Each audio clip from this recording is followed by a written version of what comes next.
rocks form when the rocks get weathered down to little bit pieces, sometimes not so little bit pieces, and then those pieces or sediment are eroded to a new location. They are moved to a new location.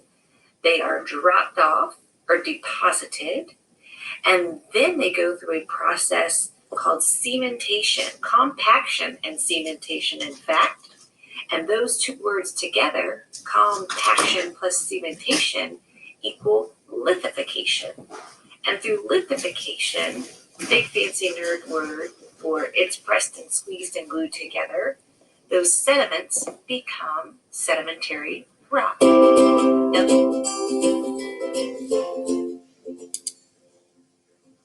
Let's check out some examples of different size sediments. You can start with larger pieces found in breccia and conglomerate. Then you move on down to sand, silt, and clay. This cool diagram showing how the sediments, the individual grain sizes, get smaller as you go down the list. Fun fact about breccia and conglomerate.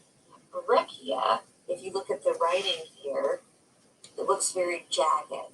Well, so are the sediments in breccia. That's one way to tell it. The pieces are not rounded at all. They're very rigid. Breccia. Alternately, conglomerate, with its nice round little letters, it happens to contain nice round little pebbles. Let's not leave these guys out. Sand is obviously made of sandstone, major component of the Grand Canyon, although those of you watching the Extra Credit Grand Canyon video know that more than just sandstone is in the Grand Canyon. But this tiny little sample I have does show you some neat layering. You could actually find pieces of sand in there.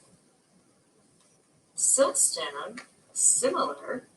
I could zoom in and find tiny pieces, but these little boogers are going to be small. Siltstone. Pieces. Now, this is where the scientists get weird. You think, well, clay is called claystone. This is actually called shale. It's made from pieces of clay,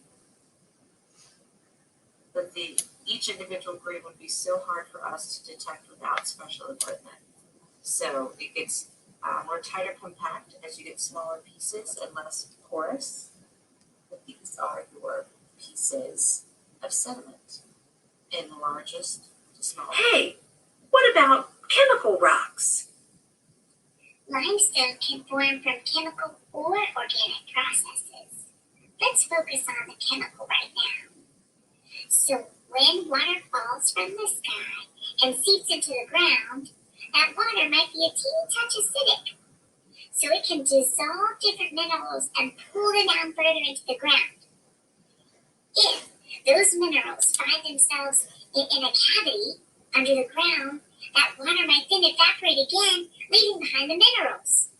In the case of calcite being left behind, we're going to call that rock formation limestone.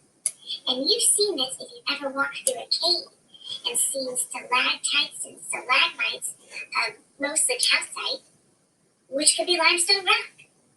You can test it by dropping a little bit of vinegar on a rock if you're ever in a cave. You might get in a lot of trouble, so don't really do this. And if that rock bubbles, it's limestone.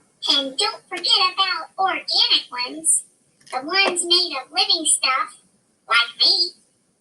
Coal is formed from decaying plants and animals. Over a long period of time, the decayed material is compacted and cemented to form coal. We can burn coal as an energy resource. Just like fracking, some people support the burning of coal, a fossil fuel, while others do not.